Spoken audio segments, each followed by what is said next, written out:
Hello students, welcome once again. अभी last lecture में मैंने आप लोगों को रो मैट्रिक्स के बारे में बताया। अभी यहाँ पे देखते हैं कॉलम मैट्रिक्स। कॉलम मैट्रिक्स किसको बोलते हैं, इसको यहाँ पे डेफिनेशन पढ़ लेते हैं। रो मैट्रिक्स मैंने आपको बताया, यहाँ पे डेफिनेशन है, आप इसको कर लीजिएगा। A matrix that has only one column is called a column matrix. It is of order m by 1 where m is greater than or equal to 1.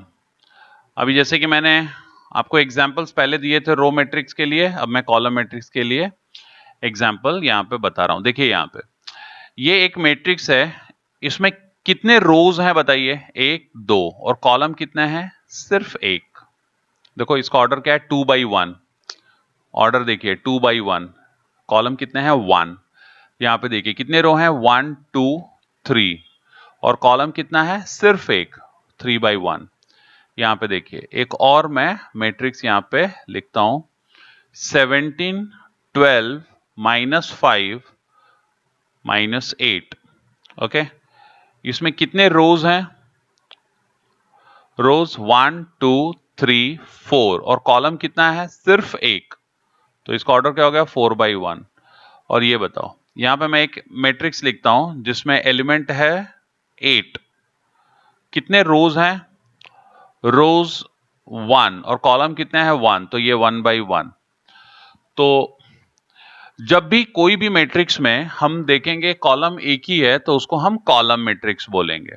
देखो सारे मैट्रिसेस यहाँ पे जो मैंने लिखे हैं सबके कॉलम एक ही हैं, एक ही कॉलम है। और रो कितने हैं? रो कितने भी हो सकते हैं, 2 हो सकते हैं, 3 हो सकते हैं, 4 हो सकते हैं, 1 हो सकता है। तो ऑर्डर, जो कॉलम मैट्रिक्स है उसका ऑर्डर कैसे लिखेंगे? ऑर्डर में ऑर्डर हम लिखेंगे m/1,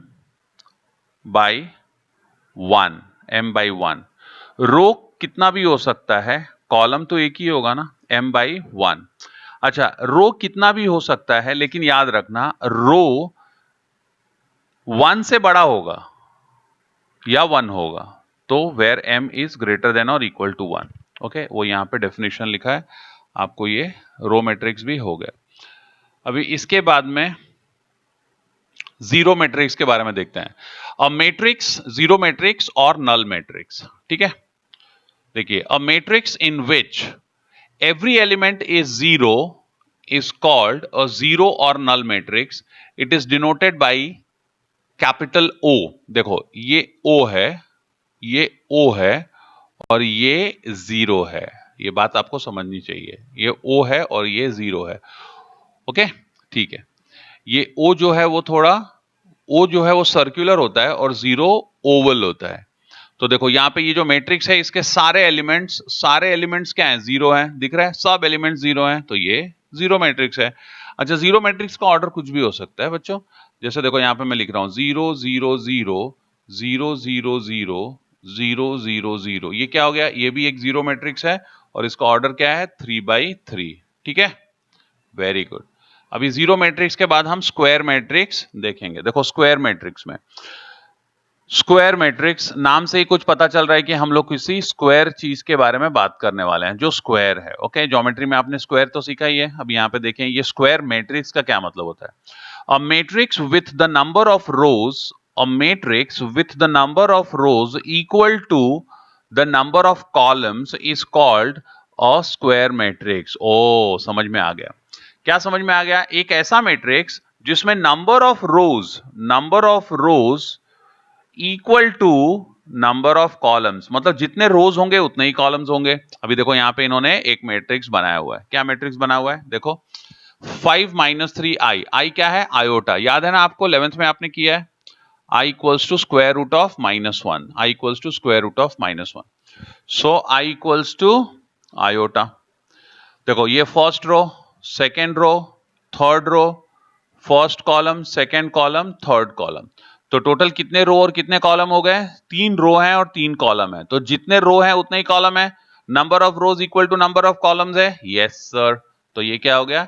ये हो गया स्क्वायर मैट्रिक्स। इसी को बोलते हैं स्क्वायर मैट्रिक्स। अब स्क्वायर मैट्रिक्स की कुछ बातें हैं जो कि आपको ध्यान रखनी है, उस पर भी हम लोग थोड़ा चर्चा कर लेते हैं। देखो क्या लिखा हुआ है, यहां पे देखो क्या लिखा, a equals to A I J N by N. मैंने आपको पहले बताया था ना इसके पहले वाले वीडियो में कि हम अगर किसी मैट्रिक्स को लिखना चाहें छोटे में तो उसको ऐसे लिख सकते हैं, जैसे देखो a equal to A I जे मतलब उसके एलिमेंट्स, और फिर मैं यहां पे लिखता हूं, समझो मैं यहां पे लिखता हूं 3/3। इसका मतलब क्या, मैक्सिमम नंबर ऑफ रोज 3 होगा और मैक्सिमम नंबर ऑफ कॉलम्स भी 3 होगा। ठीक है, तो इसको अगर मैं एक्सपैंड करता हूं तो कैसा दिखेगा बच्चों, बताइए। इसको अगर मैं एक्सपैंड करता हूं इसको मैं, तो ये कैसा दिखेगा, देखो ये मैट्रिक्स जो मैंने यहां पे लिखा है ना, ये मैट्रिक्स जो ना यहां पे लिखा है मैंने, इसको इसको लिखा है ना मैंने, ये छोटे में मैंने लिख दिया, इसको एक्सपैंड करूंगा तो ये कैसा दिखेगा, ये कुछ ऐसा दिखेगा। ये देखिए ये कुछ ऐसा दिखेगा, A11 A12 A13।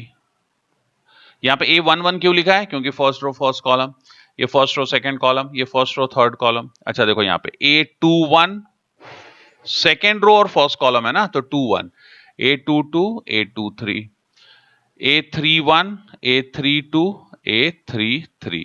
ओके, ये बाहर आ गया, उसके लिए मैं सॉरी बोलता हूं आपसे, फिर से लिख देता हूं बच्चों A33। कितने रोज हैं, 3 रोज और 3 कॉलम्स, ठीक है ना, ऐसा ही होता है। इसको फिर से आप देख लीजिएगा एक बार।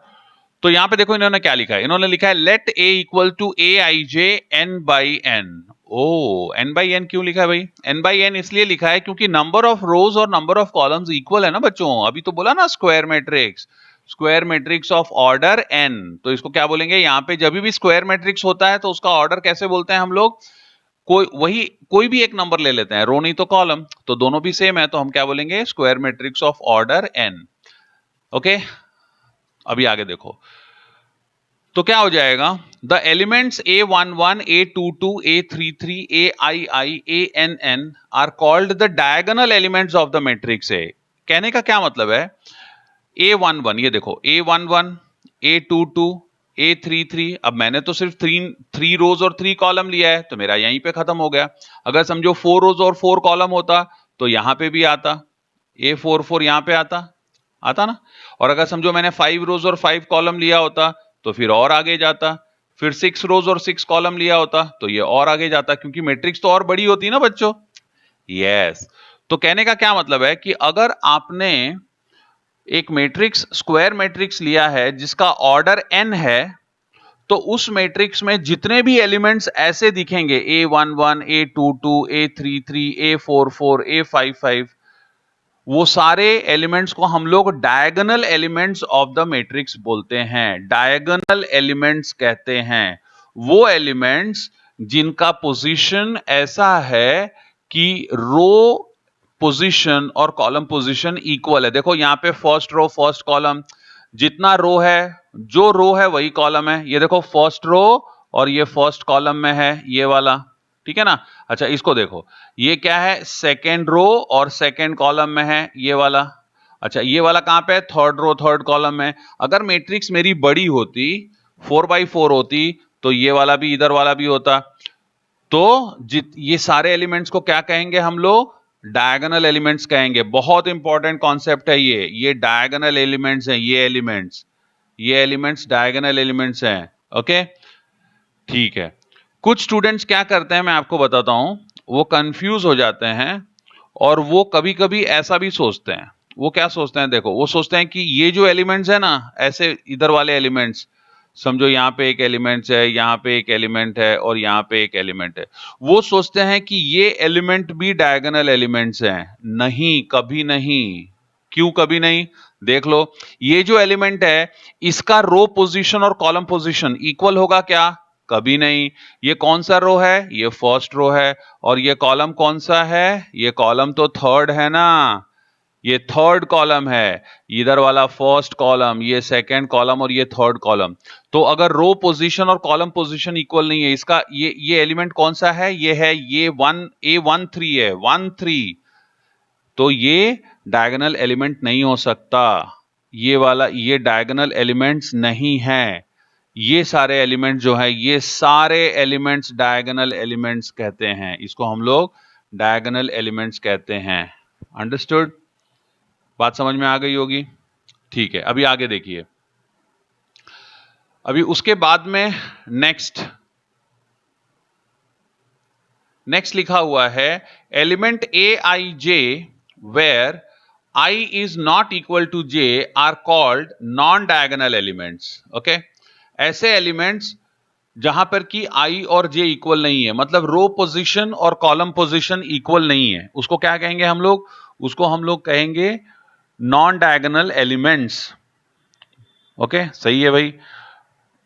देखो जैसे कि ये यहां पे देखो, ये सारे एलिमेंट्स जरा ध्यान से देखिए, ये सारे एलिमेंट्स मैंने ग्रीन इंक यूज किया है, मैंने इस बार ग्रीन इंक यूज कर रहा हूं, आई एम सॉरी। देखो यहां पे, ये देखो इसको, ये फर्स्ट रो और सेकंड कॉलम है। यहां पे रो और कॉलम इक्वल नहीं है, रो कॉलम यहां भी इक्वल नहीं है, यहां भी इक्वल नहीं है, यहां भी इक्वल नहीं है। ये सब क्या है? ये है नॉन डायगोनल एलिमेंट्स। अभी आगे देखो, नेक्स्ट है एलिमेंट्स ए आई जे, वो elements A I J where I is less than J, जहां पे आई जे से छोटा है, are called elements above the diagonal. Okay, अब यहां पे मैं यूज कर रहा हूं ब्लैक इंक, ध्यान से देखना। आई लेस देन जे, अब आप ये मैट्रिक्स देखिए और मुझे बताइए आई लेस देन जे कहां पे है? ये देखो इधर, यहां पे देखो, इसमें आई लेस देन जे है, आई 1 है, जे 2 है, आई 1 है, जे 3 है, आई 2 है और जे 3 है। ये सारे एलिमेंट्स डायगोनल एलिमेंट्स के ऊपर हैं, अबव डायगोनल एलिमेंट। समझ में आ रहा है? तो ये वाला भी हो गया, if I lesser than J then the elements are above diagonal, और आई अगर जे से बड़ा है तो elements are below the diagonal. Okay, ठीक है। ये हो गया आपका स्क्वायर मैट्रिक्स के बारे में डिटेल डिस्कशन। वापस इसको रिप्ले